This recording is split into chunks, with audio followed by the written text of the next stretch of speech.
Hi, I'm Ahyat, and today we're going to look into how to become a strategic property investor. We're looking in the third mindset of asset selection, and the most crucial thing in asset selection is having the best selection process. So this is the one that I'm sharing with you. There's a 5-stage selection process. We've gone through the first 2, which is identifying your goals and identifying your budget. And now we look at what makes an asset investment grade. Now let me ask you, what makes an asset investment grade? Why do you choose a certain asset rather than the others? So what is your criteria to choose your assets? So you could have 100 different answers. It could be so many things, but I'm just going to bring this down to 2 very powerful criteria, and this is going to help you very much. So number 1, to make an asset investment grade, it has to be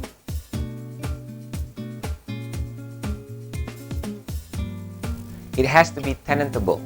So that means you're not going to have any problems trying to find get rental income from this. You're not going to have any problems to get tenants demand for this asset, tenant demand. Okay.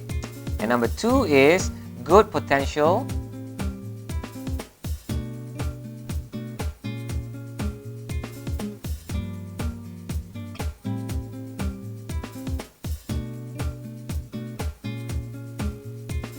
for capital appreciation.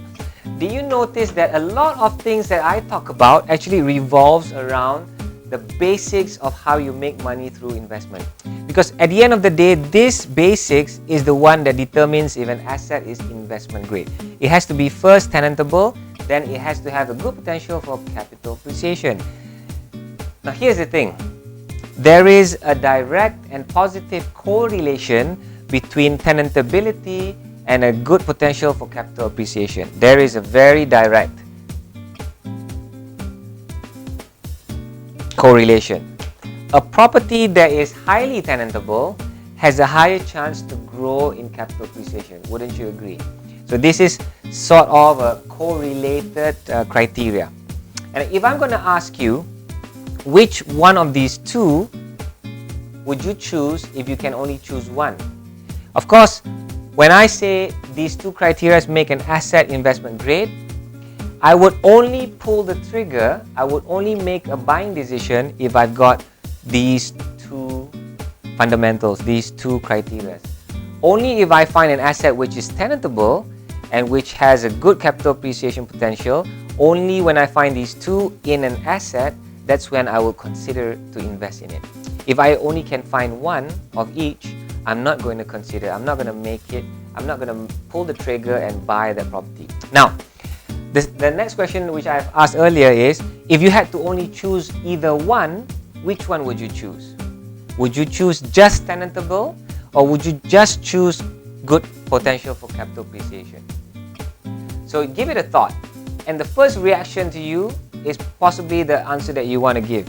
So if you chose you might choose, I want to only choose a property that is tenantable, or I'm going to choose number 2. If I only had to choose either one, I'm going to choose a property that has good potential capital appreciation. Now, for me, ladies and gentlemen, coming back to my first statement that it's correlated, if I had to choose either one of these, I would have to choose a tenantable asset, because naturally it will be something that has good capital appreciation. And really, ladies and gentlemen, if you want to invest in times of uncertainty, and that is the time that we're living in right now, the only certainty is uncertainty itself. So when you're investing in a very volatile market, it's an uncertain market, you're not sure, there's too many mega news that's coming up. So when you want to invest in all throughout these uncertain times, you better make sure that those assets are tenantable. I'm going to just give one very quick example. A lot of people ask me, Ahyat, do you think that there's a property bubble that's going to come, that's going to burst?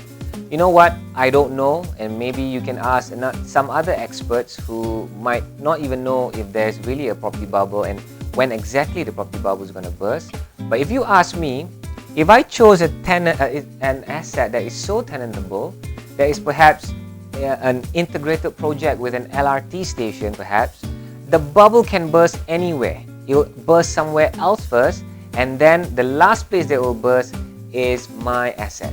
So I'm so sure that my asset is so tenantable, and it's safe even during times of uncertainties and bad times. So this is just a couple of things. We're going to visit these two criteria into a little bit more depth, and that we're going to do in the sessions to come. So ladies and gentlemen, I hope that helps you on how to discover an investment grade asset which has to be tenantable and which has to have a good potential for capital appreciation. Thank you so much for watching. We'll see you in the next videos. Bye bye.